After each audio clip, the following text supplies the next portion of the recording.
Kabla ya taarifa hizi nzito ambazo ni za ndani za asiri kubwa, ikiwa wewe ni mgeni na kukaribisha na kuomba uchukue sekunde moja tu, kama hauja subscribe uponyeze patani ya subscribe ambayo ipo hapo chini na uwashe kengele ili kuendelea kupata taarifa nzito kila siku kutoka mtandao wetu wa Tanzania ITV. Cha kuzingatia, cha muhimu, usisahau kuponyeza alama ya like. Karibu ni kufahamishe zaidi.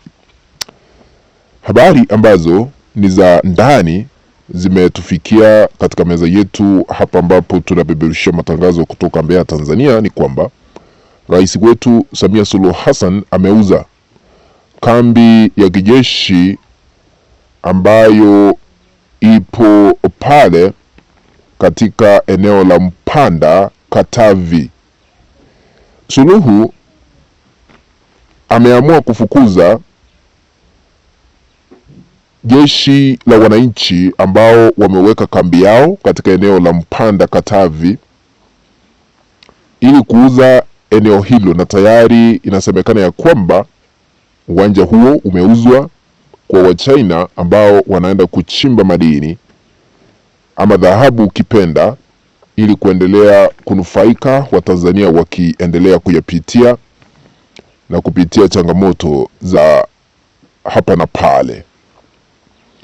Sasa taarifa zingine ambazo zinatufikia ni kwamba kambi la kijeshi ama uwanja huo sasa penye wamekuwa wakikaa kwa muda mrefu, eneo hilo la Mpanda, Katavi, ni kwamba jeshi la wananchi linaenda kuhamishwa kuondoka eneo hilo mara moja na kuelekezwa ama kuhamishwa katika eneo lile ambalo liko karibu na ofisi za mkuu wa mkoa wa Katavi.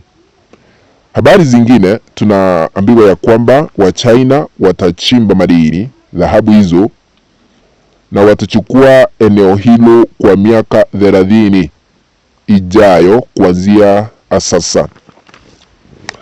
Kumaanisha Suluhu ni hela ambazo anaendelea kutafuta kwa vyovyote vile ili kujenga taifa letu la Tanzania kulingana na yeye. Na haya yote yanakuja baada ya mataifa mengine kujiondoa kutupea misaada ile ambayo tulikuwa tumezoeshwa kupewa kila mwaka. Ikumbukwe Marekani ilijitoa kwa kutoa misaada kwetu hapa Tanzania. Taifa la Sweden, ukipenda Uswidi, nalo liliweza kujiondoa kutukabidhi misaada. Taifa la Canada liliweza kujitoa kutukabidhi misaada, na hata mataifa mengine yamehofia kutukabidhi misaada baada ya bunge la Ulaya kusema ya kwamba hela zisitumwe katika taifa la Tanzania, kwa sababu walichodai ni kwamba hawawezi kufadhili udhalimu.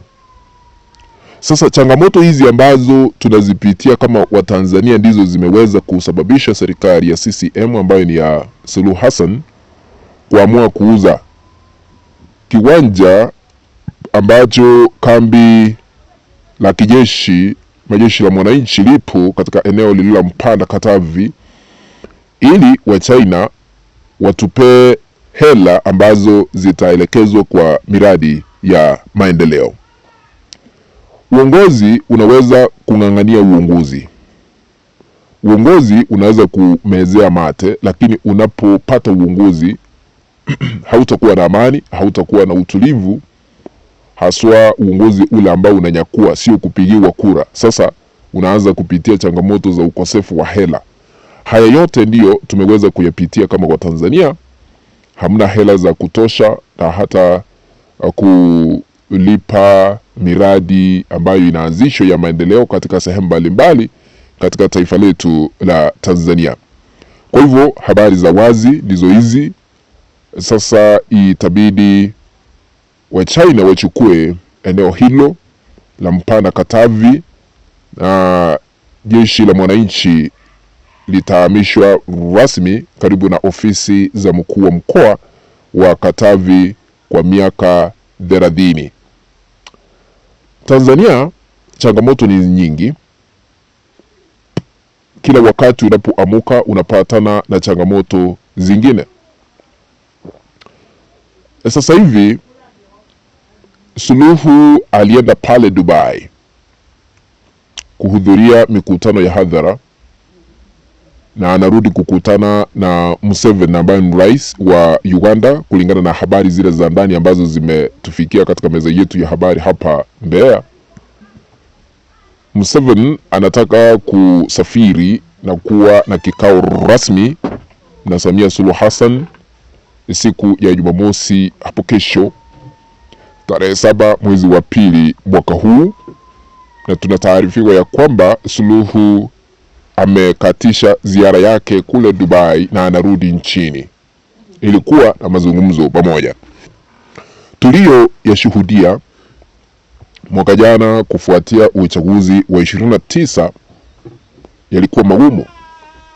Hayo ndio yameweza kushuhudiwa kule Rwanda. Sasa viongozi hawa wawili ambao wamesababisha watu kuangamia wanakutana, na kwa kile ambacho kinasababisha hawa wawili kukutana ni kuimarisha uchumi, biashara na ushirikiano mwema kati ya mataifa haya mawili, Tanzania na Uganda, mataifa ambayo yapo chini ya mwavuli wa Afrika Mashariki.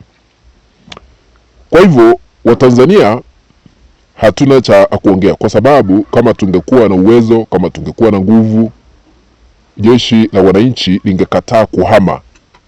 Liseme hapa ndipo tumekuwa tukikaa, hapa ndipo tutaendelea kukaa, kwa sababu ya kwanza 2 3, kwa sababu serikali ilitumia hela zake kujenga majengo katika eneo hilo la Mpanda Katavi, na hasasa hatuhami kwa sababu uongozi ambao upo huwezi kupinga. Itabidi jeshi la wananchi likaweze kuhama mara moja, na hayo ndio yataendelea. Na kuna siri ambazo zilikuwa zinaendeshwa kwamba uwanja wa ndege hapa Tanzania umeuzwa na kuwa chini ya makampuni ya mataifa mengine, lakini tunaendelea kufuatilia ili tusije tukaripoti jambo ambalo hatulijui kwa undani. Tunaendelea kufuatilia kwa kina, tutaleta hizo ripoti zote pindi tu tutakapozihakiki mara moja.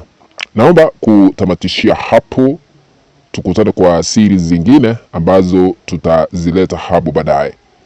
Lakini na kuomba, ikiwa wewe ni mtazamaji wa kwanza na hauja subscribe, chukua sekunde moja ya mwisho uponyeze patoni ya subscribe na uwashe kengele ili kuendelea kupata taarifa za kina kila wakati. Kwaheri.